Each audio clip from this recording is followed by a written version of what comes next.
அனைவருக்கும் இனிய காலை வணக்கம். நான் உங்கள் சமூக பற்றாளன் ஞானச்சித்தன். இன்றைய இளைஞர்கள் மனதில் நம்பிக்கையை விதைக்க வேண்டும் என்கின்ற நல்ல எண்ணத்தின் அடிப்படையில் நான் நாள்தோறும் நம்பிக்கை தத்துவத்தை வழங்கி வரேன்.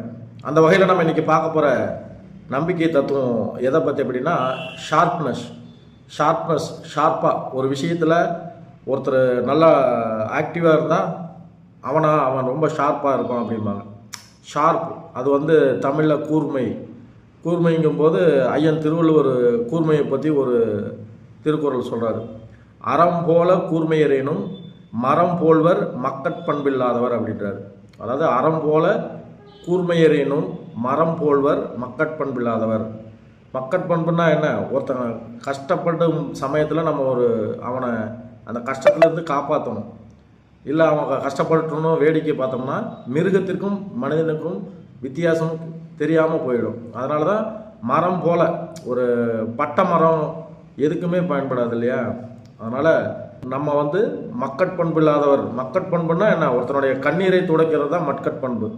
அதனால் கூர்மையரேனுன்ற அந்த இதில் சொல்கிறேன். இப்போ good beginning is equal to half success.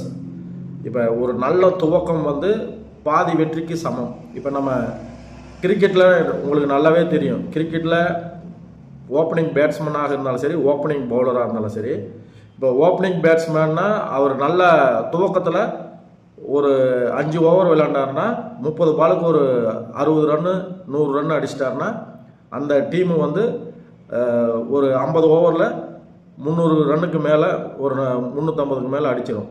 அப்போ அந்த டீமுக்கு வெற்றி வாய்ப்பு மிக அதிகமாக இருக்கும். அதே சமயம் இப்போ ஒரு பவுலர் எடுத்தோடனே ஒரு 2-3 விக்கெட்டு மெயினான விக்கெட் எடுத்துட்டாருன்னா ஓப்பனிங்கில் அந்த டீமு ரன் எடுக்க திணறும். ஒரு 200க்குள்ளே அந்த டீமை 50 ஓவருக்குள்ளே 200க்குள்ளே கொண்டு அந்த டீமு எந்த டீம் நல்லா ஓப்பனிங்கில் நல்லா பவுலிங் போட்டு விக்கெட் எடுக்குதோ அந்த டீமு வெற்றி வாய்ப்பு பிரகாசமாக இருக்கும். அதனால் good beginning is equal to half success.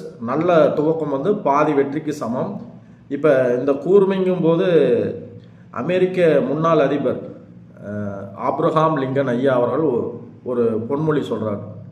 என்ன பொன்மொழினா, எனக்கு நீங்கள் 6 மணி நேரம் டைம் கொடுத்தீங்கன்னா அதில் 4 மணி நேரம் என்னுடைய கோடரியை கூர்மைப்படுத்த தான் நான் அதை பயன்படுத்திக்குவேன்.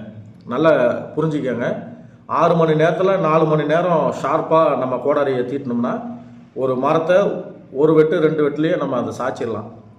நம்ம என்ன தான் கோடரியை கூர்மைப்படுத்தாமல் நம்ம போய் மரம் வெட்டினா ஒரு நாள் ஃபுல்லாக வெட்டினாலும்